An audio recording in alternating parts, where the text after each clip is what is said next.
السلام علیکم ورحمۃ اللہ۔ عزیز ناظرین، خدا کا شکر ہے اس نے توفیق دیا اور آہستہ آہستہ قدم بڑھاتے ہوئے تفسیر نور میں آج سورہ آل عمران کی 176ویں آیت آپ کی خدمت میں پیش ہے۔ خدا سے دعا ہے کہ ہماری عملی زندگی میں اس کا اثر ثابت ہو اور مختصر تفسیر مختصر وقت میں آپ کے سامنے مکمل قرآن کی ہم پیش کر سکیں۔ خدا طول عمر دے جناب آغائے قراتی دامہ ذلہ کو کہ جن کی گفتگو ہم اردو میں آپ کی خدمت میں پیش کرتے ہیں تفسیر نور سے۔ ملاحظہ فرمائیں آج تفسیر نور میں 176 نمبر آل عمران کی آیت۔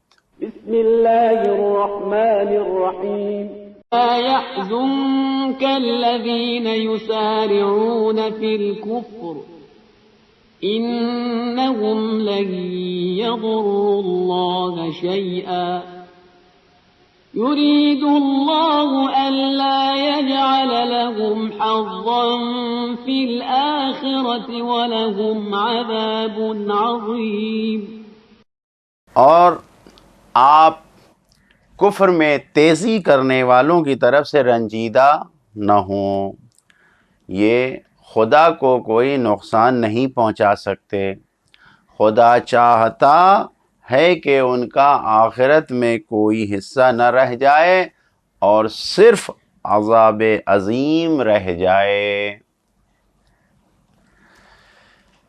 گویا جنگ احد میں شریک ہونے والے جن لوگوں نے جنگ احد میں شرکت کیا تھا اور پھر وہ بچ گئے تھے، وہ آپس میں ایک دوسرے سے یہ گفتگو کر رہے تھے کہ ہم تو شکست کھا چکے، ہم ہارنے کے بعد واپس جا رہے ہیں، تو اب ایسا کیا ہوگا؟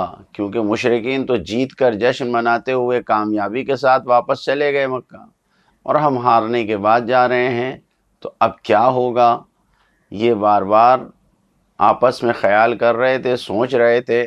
خداوند عالم نے اس آیہ مبارکہ کو نازل فرمایا جس آیہ مبارکہ میں یہ بیان کیا جا رہا ہے۔ یہ آیت جواب دے رہی ہے کہ رنجیدہ نہ ہوں، کسی بات کی فکر نہ کریں، یہ تو صرف اللہ کی طرف سے انہیں فرصت دی گئی ہے، موقع اور مہلت دیا گیا ہے، بس کہ وہ اپنے کفر میں اور زیادہ پکے ہو جائیں، بڑھ جائیں، اور کفر کا پیمانہ ان کا لبریز ہو جائے، بھر جائیں۔ کیوں؟ اس لیے کہ آخرت میں تو انہیں کچھ ملنے والا ہے نہیں، کوئی حصہ ان کے لیے آخرت میں نہیں ہے۔ جتنی چاہیں دنیا آباد کر لیں، آخرت نہیں ملنے والی۔ جو پیغامات ہیں اس آیت میں، پہلا پیغام یہی ہے، اپنے آرام اور سکون کی حفاظت کریں۔ جو سکون، جو اطمینان آپ کو ملا ہوا ہے، اس کو غارت نہ کریں۔ کیوں؟ اس لیے کہ کافروں کے پاس ایسی کوئی طاقت نہیں ہے کہ وہ اسلام کو مٹا سکیں۔ اسلام کو مٹانے کے لیے ان کے پاس کوئی طاقت نہیں ہے، ان کی ساری کوششیں ناکام ہیں۔ لا یحزنک، وہ تمہیں رنجیدہ نہ کریں۔ دوسرا پیغام، انسانوں کا کافر ہو جانا پروردگار عالم کو ذرہ برابر بھی نقصان نہیں پہنچاتا۔ پوری کائنات کافر ہو جائے، اس سے خدا کو کیا نقصان ہے؟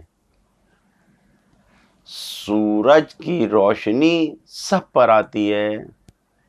ایک مثال ہے، اگر کوئی سورج سے رخ موڑ کے کھڑا ہو جائے، دیوار کے پیچھے چلا جائے، سورج سے کوئی اگر دوری اختیار کرے، تو اس میں سورج کا کیا نقصان ہے؟ اس کا نور تو اپنی جگہ پر باقی ہے۔ اللہ کو کوئی نقصان نہیں پہنچا سکتا۔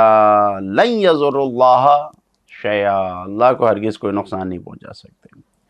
تیسرا پیغام، کافروں کا ساتھ دینا، ان کی حمایت کرنا، ان کے ساتھ میدانوں میں جانا، ان کے ساتھ رہنا، یہ خود انسان کا اپنے آپ کو رحمت الہی سے محروم کرنا ہے۔ قابلیت جو توبہ کی اللہ نے انسان کے اندر رکھی ہے، اس قابلیت اور اس صلاحیت کو ختم کر لینا ہے۔ خود سے اپنے عمل اور اپنے رفتار و کردار کی وجہ سے اس کو ختم کر لینا ہے۔ اللہ یجعل لہم حظا فی الآخرہ۔ چوتھا پیغام، کافروں کو مہلت دینا، یہ اللہ کی سنت ہے۔ اللہ جو ہے وہ موقع فراہم کرتا ہے، مہلت دیتا ہے ان کو، شاید ہوش میں آ جائیں۔ یہ اللہ کی عاجزی نہیں ہے کہ اللہ کے اندر توانائی نہیں ہے، اللہ عاجز ہے، ایسا بالکل نہیں ہے۔ سب کچھ اللہ کے ارادے میں ہے، ارادہ الہی میں سب کچھ ہے، وہ انہیں مہلت دیتا ہے۔ یرید اللہ اللہ یجعل لہم حظا فی الآخرہ، اللہ تو یہی چاہتا ہے کہ تمہیں جتنا اپنے کفر میں ڈوبنا ہے ڈوب جاؤ، تمہارے لیے آخرت میں کوئی حصہ نہیں ہے۔ پانچواں پیغام، کسی بھی انسان کا آخرت سے محروم ہونا، آخرت میں کچھ اسے نہ ملنا، یہ صرف دنیا میں اس کے اعمال و رفتار و کردار کی وجہ سے ہے۔ ایسے اعمال دنیا میں انجام دیے ہیں کہ جس کے لیے آخرت میں اس نے کوئی اپنے لیے حصہ رکھا ہی نہیں ہے، سب کچھ دنیا کے لیے کیا ہے اور سب اسی میں رہ گیا ہے۔ خود یسارعون فی الکفر، تیزی سے کفر کی طرف بڑھتے ہیں، تو پھر اللہ یجعل لہم حظا فی الآخرہ، تو اللہ بھی ان کے لیے آخرت میں کوئی حصہ نہیں رکھتا۔ چھٹا پیغام، اللہ کا فضل و کرم، اس کی عطا بہت عظیم ہے، بہت بڑا اس کا کرم ہے، فضل ہے۔ گزشتہ 2 آیتوں میں خداوند عالم نے یہی بیان کیا ہے کہ جو مجروح ہیں، زخمی ہیں، جاں باز ہیں، ان کے لیے خداوند عالم نے کتنا فضل و کرم و انعام کا اعلان کیا ہے، ان کے لیے کیا کیا دیا ہے خداوند عالم نے، یہ سب اعلان کیا ہے۔ اور اس آیت میں اعلان کیا جا رہا ہے کہ جو لوگ تیزی سے کفر کی طرف جا رہے ہیں، کافروں کے لیے کیا ہے، یعنی اللہ کا انعام و اکرام بھی بہت بڑا ہوتا ہے، اس کی ناراضگی اور عذاب اور قہر بھی بہت سخت اور بہت ہی سنگین ہوتا ہے۔ اگر خدا ایک طرف سے جان بازوں کے لیے بہترین انعام دے رہا ہے، تو دوسری طرف سے جو کفر اختیار کر رہے ہیں، جو دور ہو رہے ہیں خدا سے، ان کے لیے سخت ترین عذاب کا، اس آیت میں سخت ترین عذاب کا اعلان کیا گیا ہے۔ جو انہوں نے ان کی مذمت کیا، بدترین عذاب، لہم عذاب علیم، ان کے لیے بدترین عذاب ہے۔ لہذا عملی زندگی میں وہی انسان بس کامیاب ہیں، صرف اور صرف ایسے ہی انسان کامیاب ہیں جو خوف خدا دل میں رکھتے ہیں، جو اللہ کا ڈر دل میں رکھتے ہیں، اللہ سے ڈرتے ہیں، کیونکہ ایسی ہی زندگی سے وہ اپنی آخرت بھی آباد کر لیتے ہیں۔ خدایا ہمیں اپنے ان بندوں میں قرار دے جن کے لیے تو نے آخرت کا بہترین حصہ معین کیا ہے۔ والسلام علیکم ورحمۃ اللہ وبرکاتہ۔